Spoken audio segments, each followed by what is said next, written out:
Joining us on Zoom is petroleum economist and political risk analyst, Dr. THEOPHILUS ACHEAMPONG. Good evening, Dr. Theo. Evening. It's good to have you.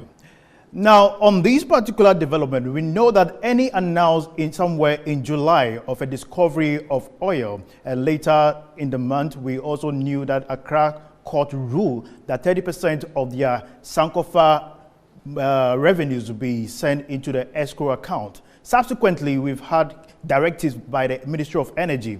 Now, with this case being filed in London and International Tribunal, is there anywhere where we're going to see this legal tussle coming to an end?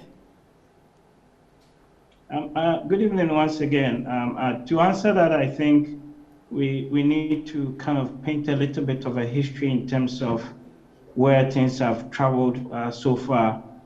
This particular block in question, so the Springfield concession, lies between the Jubilee field and then ENI'S OCTP field.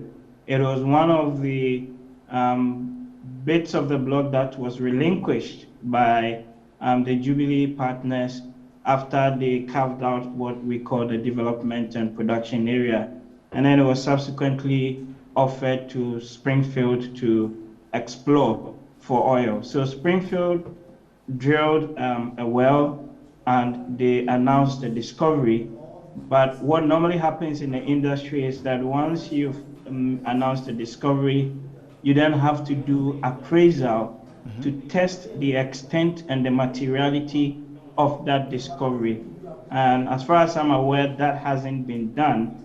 But the Springfield partners indicated from the work that they did on the exploration that their field and the nearby OCTP or Sankofa field are in literally pressure communication. So that's the genesis. All right. And then there's the whole back and forth, which now has actually ended up in arbitration. And I think the arbitration panel would rule subsequently. But do you think Eni has a strong case in this matter? I think Eni has a case. I have read the 38-page document in terms of the notice of arbitration. I've read other documents around in terms of what Springfield is also saying. It really boils down to due process and protocol. So, like I said, when Springfield announced their discovery, ordinarily you'd have to drill an appraisal well to then indicate the extent and the materiality of that discovery. That hadn't been done, and the process, it looked or comes across to me as though was being, shortcut from what conventionally is the means. And this is what ENI is basically testing and challenging in court, because they're also preempting. Remember that the substantive Ghana case has not been fully adjudicated or ruled upon. What the Ghanaian court only ruled upon was that put aside 30% of your revenues while we await the full ruling on that. So what ENI basically has sought to do is pretty much,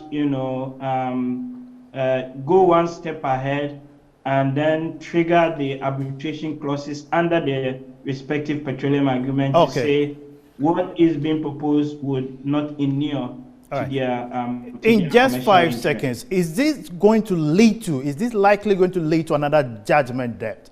Looking forward, looking at the technicalities involved. I don't think this would necessarily lead to a judgment debt, because this is a commercial case between two parties, of which, of course, the government of Ghana is the party also to this. But the way the oil industry works and the way the concessions are made, I don't think we see a judgment debt on this. Okay, thank you so much, Doctor, for your time. We're most grateful.